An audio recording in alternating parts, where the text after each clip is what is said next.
So a year ago, this August, my mother, Valentina's pulmonologist doctor, sat me down in his office and told me my mother had a few months to live if she was lucky. I immediately broke down and had to hide my tears from my mother as she was in another room. We went home, and within a few months, she got worse.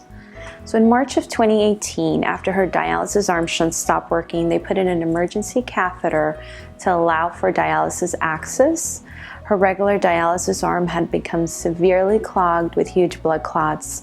After a few follow-ups, doctors agreed it was too risky to operate on it, and they would have to dig into another part of her body to put in another access. Within 2 days of our last visit and a specialist saying I wouldn't risk it, she was rushed to the hospital with severe chest pains.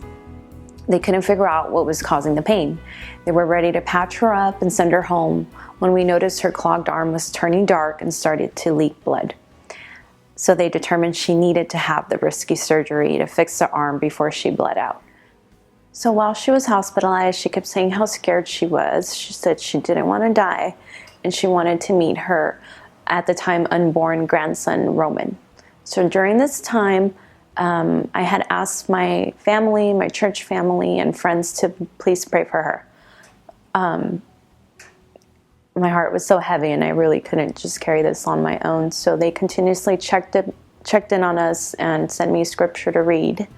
My mother expressed to her doctor wanting to speak to a priest or someone from a church. So then I asked Pastor Rick to stop by and speak with her. He came by on Saturday evening, and we read scripture with my mother.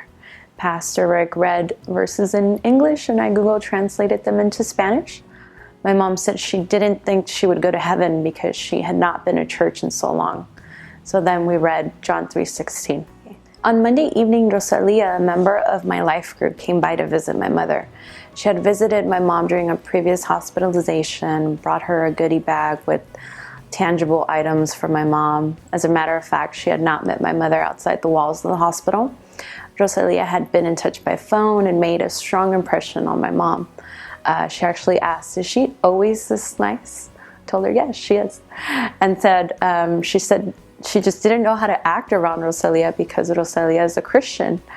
My mom was surprised to find that Rosalia joked and laughed a lot. After a few visits in the hospital and several phone calls later, my mom determined she liked Rosalia because she wasn't conceited like other ladies, is what she said. That Monday evening, Rosalia led my mom, sister, and sister-in-law in prayer and asked my mom if she wanted to invite Jesus into her life. My mother accepted and prayed the sinner's prayer with Rosalia in Spanish. The next morning at 7:40 something in the morning, one of the blood clots pretty much exploded, for lack of a better word, and my mother began to bleed out. Holding my hands over my mother's gushing blood, I yelled for help, and a nurse came over and took over. Within a few minutes, there were about 9 people in the room trying to stop the bleeding. I looked over at my mom, and she was just the calmest I had ever seen her. She turned her head to the other side so that she wouldn't see the blood.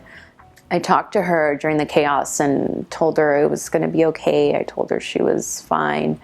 I told her not to be scared, and she replied saying, "I'm not scared."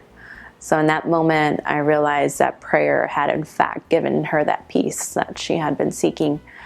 After what was supposed to take an hour and a half of surgery, my siblings and I waited for 5 hours without any updates, imagining all the worst case scenarios that we had been warned about by the other doctors. They brought my mom back in the room, and she was in perfectly good shape. She was smiling, she was breathing fine, she was alive and stable.